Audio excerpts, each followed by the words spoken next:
Thanks for joining. Just finishing getting set up. About to start live reading. Also, Stephen Jones, I would love to read some of your work live if you'd be okay with that. Just DM me or something because I do love what you write. All right. With that being said, uh, I'm going into reading a couple pieces that were a lot of them were loosely based off of just me working. And all right, cool. Thank you, Stephen. Yeah. So the pieces that I'm going to be reading that they're all mine. I'll keep that in mind for next time I do this live. So I'm gonna just stick to the 5 that I've selected to read for right now, because I felt the inspiration from, like, when I was working a lot, and these are just pieces that I wrote in reflection of those jobs. So I'm gonna go ahead and get it started off with quite possibly the more nonsensical, lighter one. It's called "The Merits of Proper Parking." I wrote this one based off of what I observed from, forever standing in the hot sun trying to get people to park correctly so they can go eat at over expensive food trucks. I need some water or something. So this is the merits of proper parking. Proper spacing is essential. Clearance for doors is mandatory. Access to trunk is an obligation.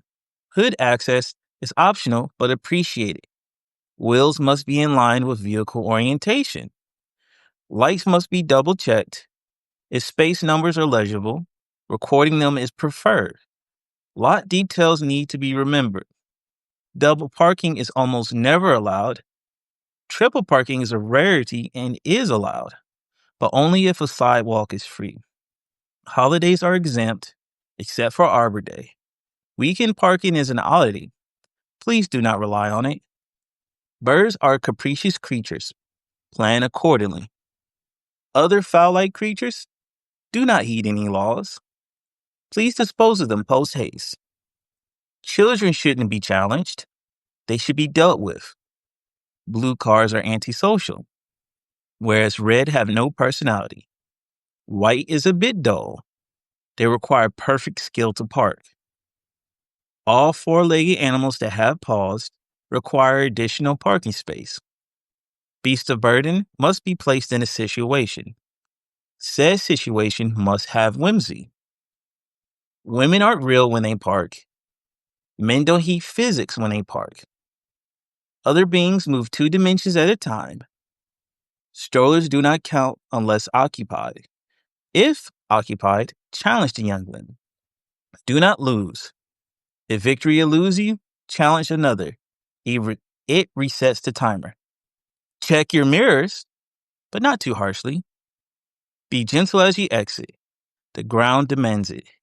You must regale it with a tale of your reasons for parking. You must lie. Mostly to yourself, but partially to the ground. License plates hold magic. Touch them. Touch as many as you can. Results never vary, unless you're broken. If you are broken, plead. It won't work, but it'll sound nice. It's not so much based as it's I just got tired of watching people park poorly, even after I was guiding them in. Men, women, like men would do the most ridiculous things trying to park reverse so they could pull out just to realize that they parked the wrong way. But it was such a good time out there, just people watching. But that's why I came up with the merits. Jesus Christ. But that's kind of like what inspired me to write that. But I'm gonna go ahead and move along to the next one. Now this one is literally because I drive so much. Being on the road, I'm always eating at roadside places. Yeah, people really do suck at parking. But yeah, this piece is mostly because like on the road a lot, have to eat at so many roadside places, hundreds of miles, hundreds of miles driven, and it was hard for me to stay full because the job was also physically taxing. So, and oftentimes it will make me a little depressed having to eat that much. So this one is called Just a Prison of Flesh. Uh, Sitting down, I begin to wonder why I'm still here. But then his words echo in my ears. Remember, kids eat free every day for weeks, months, years. I inoculated myself from the fast fashion that labeled itself a restaurant, sneaking a bite. New fish sandwich, this time with less crustacean mixing. My body sags, filled with false foods, a new poison, born of godless innovations, made with machine parts, wholly from immaculate and violent birth. Don't forget your punch cards. Sluggish, groggy, my brain filled with chemicals. I can't breathe most days now. The oils they use? Maybe. I don't know. I'm just trapped. Just 10.99 for the Ultra Cup. Blood roaring in my ears.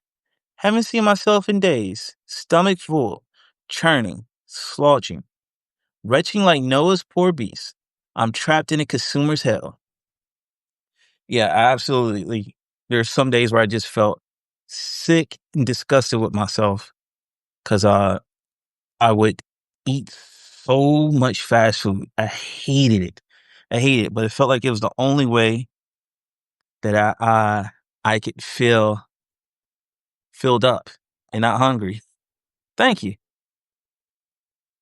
Now they do get a little lighter after this. Uh, so again, working on the road, I'm working in people's houses. More oftentimes, I see a lot of older people who are unnaturally alone. And it's not because they suck, it's literally because of the life they've been dealt. Too often do we see an elder as a stranger, and we very rarely look at them as what they are, a person that lost a lot. Because that's what old people are. They live long enough to see family members die. So this one is called Golden Oldies. There is beauty in the frailty of our elders, wrinkled skin, gnarled hands, roomy, watery eyes, coffee aged teeth, black lacquered lips, draped in timeless, weathered apparel, slow moving, seeking a quest, someone to love, someone to care for, someone to cook for, at times wondering what more they can give as the world passes them by.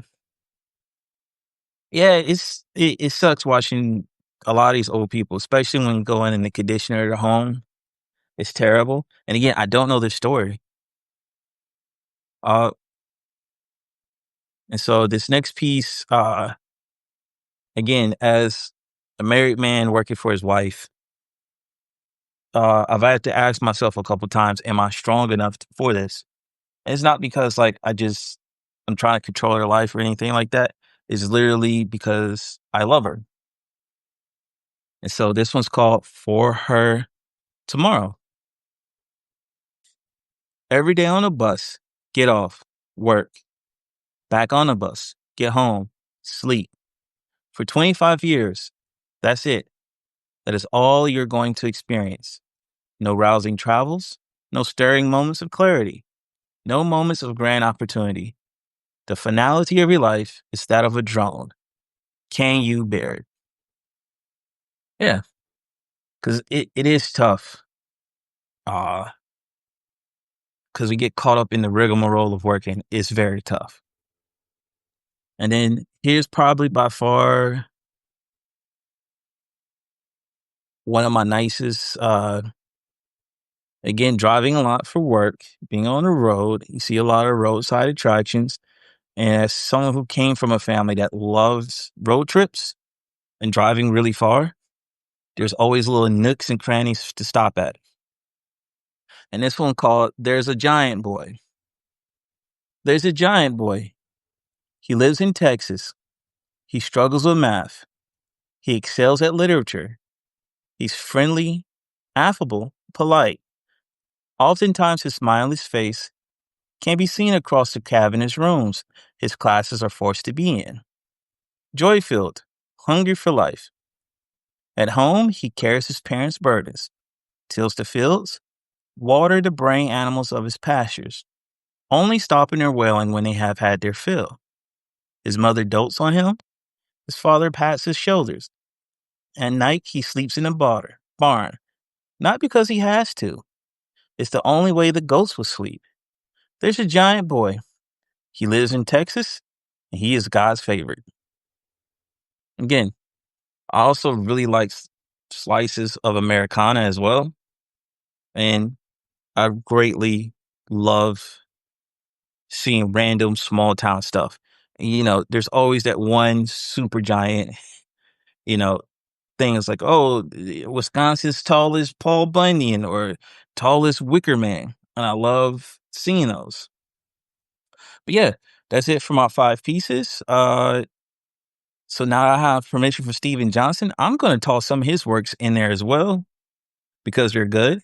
And I would love to collaborate with other future authors. So hopefully, as I start to post more and more people interact with me, I can get to do that. But yeah, I appreciate the views, appreciate the viewers. It's getting me more and more comfortable with public speaking. So at some point in time, I should be doing poetry live in my area. And thanks to you, Steven. You're a great supporter. I do love your work. I'm gonna go through and select the couples for next week and read those. And so it'll probably be a way longer live. All right. Love you. Bye.